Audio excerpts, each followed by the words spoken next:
Bonjour à tous, nous poursuivons avec la 7e Mishnah. La Mishnah nous enseigne encore les différences, cette fois-ci avec le Zav. Le Zav, c'est un homme qui a eu des écoulements de Ziva. Aujourd'hui, on ne sait pas exactement à quoi ressemble cet écoulement de Ziva. Ce n'est pas une perte du liquide séminal comme la Gemara l'explique dans Masechet Nida. Il y a une différence entre le Keri, le liquide séminal, et le Zav. Le Zav est une sorte de maladie, donc un homme a un écoulement de Ziva, et cet écoulement va le rendre impur. Lorsqu'il a eu deux rayot, dire deux écoulements, deux fois, il a vu ce liquide Zav qui coule de lui, il est impur pendant 7 jours. Mais il n'apportera de korban que s'il y a eu 3 écoulements de Ziva.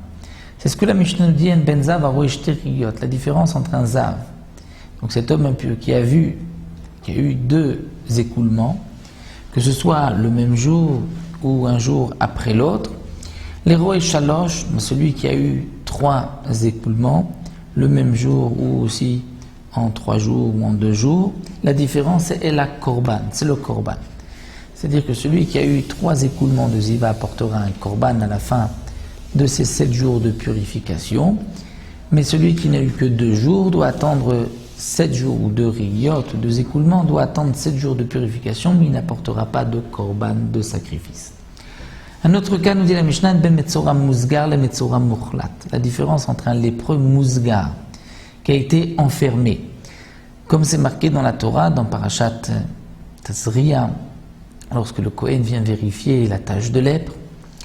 Parfois, il ne peut pas déclarer tout de suite que cet homme est impur, on va attendre, on va l'enfermer pendant 7 jours. Il est mousgar. Et il y a le metzora muchlat, c'est-à-dire celui où le Kohen a dit c'est une tache de lèvre, tu es impur, tu es metzora, tu es lépreux.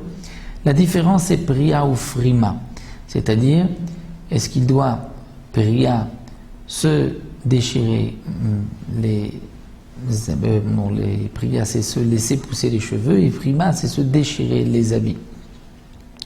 Donc pour le metzora mousgar, il ne doit pas encore se laisser pousser les cheveux et se déchirer les habits, mais le muchlat, il devra le faire.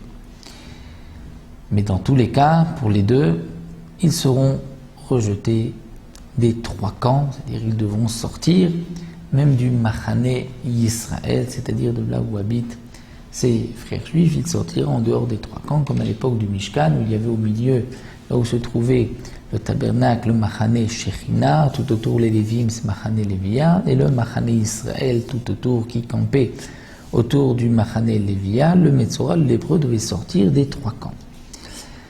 La Mishnah poursuit, une fois que le Metzora s'est purifié, le lépreux s'est purifié, quelle est la différence entre celui qui s'est purifié d'un Hesger, où il a été enfermé, ou purifié d'un Hechlet, où il a été donc décrété qu'il était lépreux? En ben taor mitoch Hesger le taor mitoch Hechlet, la différence d'un homme qui est pur après avoir été enfermé pour voir l'évolution de la tache de lèpre.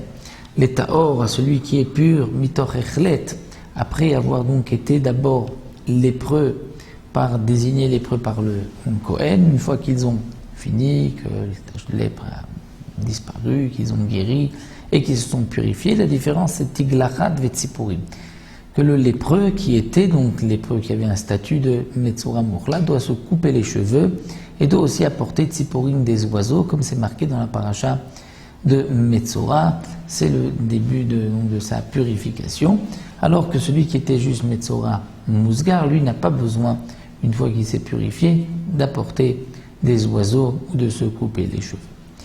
Nous arrêtons là à la 8e Mishnah. On poursuivra encore avec une différence. Là, on verra la différence entre les Sfarim, la Sefer Torah, les Tfilin, les Mezuzot. Nous verrons dans la Mishnah la prochaine fois.